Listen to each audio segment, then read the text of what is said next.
जय माता दी। आप सभी को आज नवरात्रि के इस तीसरे दिन माँ चंद्रघंटा के आशीर्वाद की कामना के साथ मैं ब्रीज स्वागत करता हूँ अपने इस चैनल पे। जहाँ हम लोग एक सीरीज चला रहे हैं नवरात्रि में माँ के 9 रूप के साथ 9 लर्निंग्स लेने की, 9 शिक्षा लेने की। इस कड़ी में हम लोगों ने पहले 2 दिन माँ शैलपुत्री से दृढ़ निश्चयता और ब्रह्मचारिणी से संयम और तपस्यता का शिक्षा लिया था।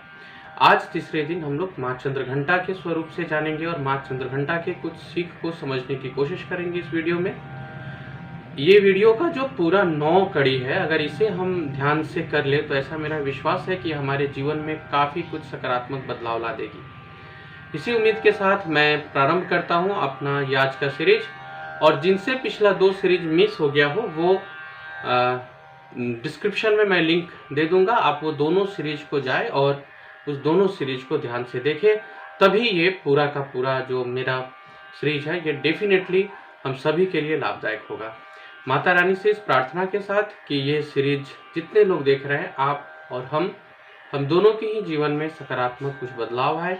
हम इन दुर्गा सप्तशती से लिए गए कुछ सीखों को धारण करके अपने जीवन में कुछ बेहतर करें। स्टार्ट करता हूँ माँ चंद्रघंटा से। सबसे पहले माँ चंद्रघंटा के अगर रूप को देखा जाए तो यह रूप शांतिदायक और कल्याणकारी माना गया है। नवरात्रि में सबसे विशिष्ट आज के दिन को ही महत्व दिया गया है। अगर दुर्गा सप्तशती वगैरह आप पढ़ेंगे तो उसमें दिया हुआ है कि ये जो दिन है, इस दिन माँ की कृपा इतनी बेहतरीन आती है कि इनके केवल दर्शन मात्र से सारे पापों का नष्ट हो जाता है। फिर इनका आराधना जो लोग धार्मिक दृष्टि से भी कर रहे हैं उनके लिए भी किसी फल या कृपा प्राप्ति के लिए आज का दिन सर्वश्रेष्ठ माना गया है। अगर माता रानी के आज के स्वरूप को देखा जाए तो इनका नाम चंद्रघंटा इसलिए पड़ता है क्योंकि इनके मस्तक पे घंटे के आकार का आधा चंद्रमा है, पूर्ण चंद्रमा नहीं है, घंटे के आकार का आधा चंद्रमा है। So the learning number 1, Chandraghanta युद्ध के प्रतीक है। चंद्रघंटा वीरता के प्रतीक है। तो वीर व्यक्ति पूरी तरह से शांत नहीं होता, लेकिन वीर व्यक्ति पूरी तरह से उग्र भी नहीं होता। वो अर्ध चंद्रमा को रखता, अर्थात पौरुष है, शक्ति है, लेकिन इसके साथ साथ विनम्रता का मेल होता है। अर्ध घंटा रखने का अर्थ यही है कि वो शांत है। जैसे घंटी को हम लोग, चंद्रमा को हम लोग शांति का प्रतीक मानते हैं, लेकिन यहाँ पे जो घंटे का आकार है वो चंद्रमा से लिया गया और आधे चंद्रमा की तरह लिया गया है। आधा चंद्रमा मीन्स शीतलता। दूसरा, अगर माँ के स्वरूप को देखा जाए तो ये स्वरूप अत्यंत सौम्य स्वरूप है, मृदु स्वरूप है, शांत स्वरूप है। और ब्रह्मचारिणी माँ की तरह ये माँ सवारी विहीन नहीं है। इन्होंने शेर के ऊपर अपना आसन लगाया हुआ है। शेर के ऊपर आसन लगाने का अर्थ क्या हुआ? युद्ध के लिए तैयार रहना, साहसी होना। युद्ध के लिए तैयार होना, साहसी होना, और फिर उस युद्ध वाले परिस्थिति सिचुएशन में भी अपने मनोबल को, अपने मानसिक शक्ति को इतना संतुलित रखना कि मैं विनम्र, सौम्य और मृदु रह पाऊं। ये है माँ चंद्रघंटा की सीख। फिर ये तीसरे दिन ही क्यों आई? क्योंकि पहले दिन जो हम लोगों ने दृढ़ निश्चय किया था, दूसरे दिन जो हम लोगों ने ब्रह्मचारिणी माँ के रूप के लर्निंग्स के दौरान जाना था कि कितने मस्तिष्क को संतुलित रखना है, किस तरह से संयमित रहना है। तो जब एक दृढ़ निश्चयी व्यक्ति साथ ही साथ संयमित रहने लगता है तो वो बाय डिफॉल्ट इस रूप में परिवर्तित हो जाता है जहां वो शांत रहता है किसी भी परिस्थिति में, जहां वो लड़ने तक के लिए, उस स्थिति में भी जब वो शेर के ऊपर बैठा हो, लड़ने के लिए तैयार हो, लड़ाई मुद्रा में हो।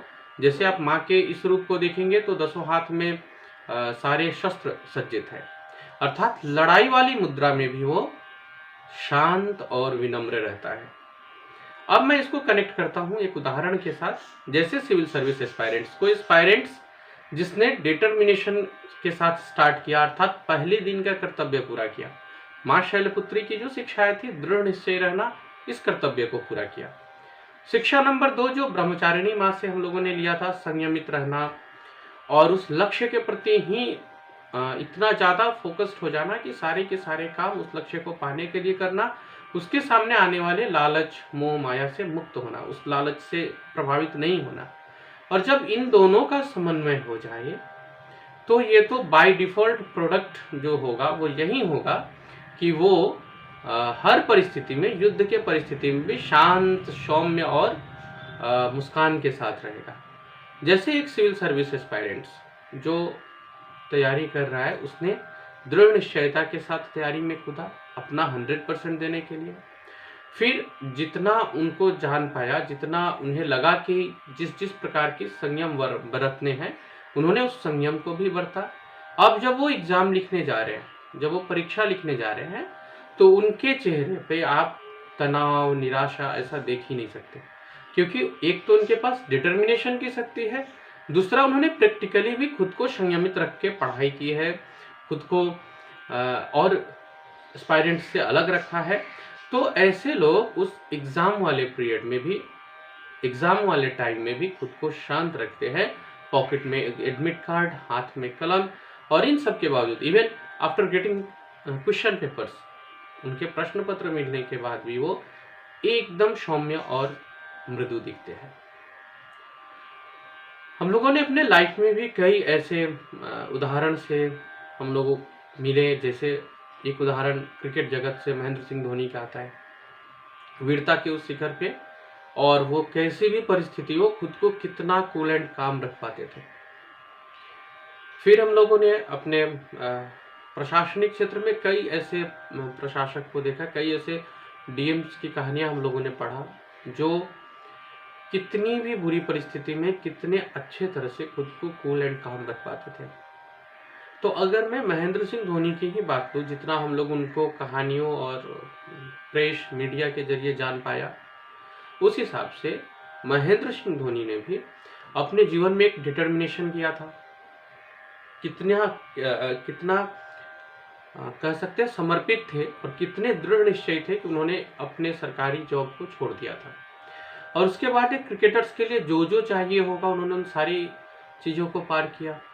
कई बार वो टीम में नाम आता था, खेल नहीं पाते थे, बड़े बड़े खिलाड़ी ऑलरेडी रहते थे, या अच्छा प्रदर्शन होने के बावजूद भी कई बार बाहर बैठे रहना पड़ा।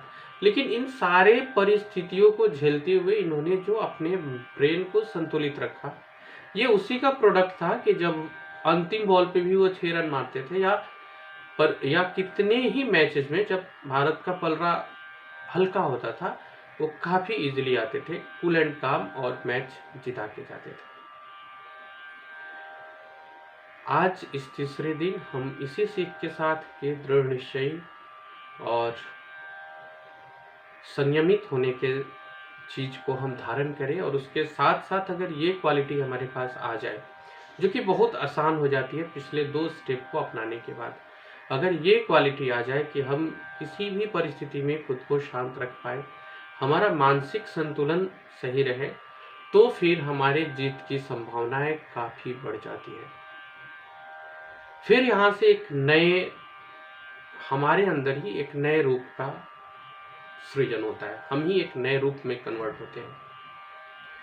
आज माँ चंद्रघंटा से इस आशीर्वाद के आस में कि माँ हम सभी को इस मेंटल बैलेंस, मानसिक संतुलन को बनाए रखने की शक्ति दे, जहाँ हम अपने लायक और अपने लायक नहीं भी, अपने अनुकूल और अपने प्रतिकूल दोनों ही परिस्थितियों में मैं अपने मेंटल पावर पे कब्जा करना तो गलत शब्द होगा, लेकिन मुझे इतनी मानसिक संतुलन प्रदान करे कि उस समय भी मैं सामान्य रह पाऊँ। आज के लिए इतना ही। कल मिलते हैं जब ये 3 कड़ी पूरी हो जाती है, तो जो नए रूप का आगमन होता है उस रूप के साथ। एक सिंगल कड़ी भी इसकी मिस मत कीजिएगा। अगर आपने पिछले 2 कड़ी नहीं देखे तो मैं डिस्क्रिप्शन में लिंक नीचे दे देता हूँ, आप देखिए। और माता रानी से ये प्रार्थना है कि ये कड़ी हम सभी के जीवन में सकारात्मक बदलाव जरूर लेकर आएगी। Thank you.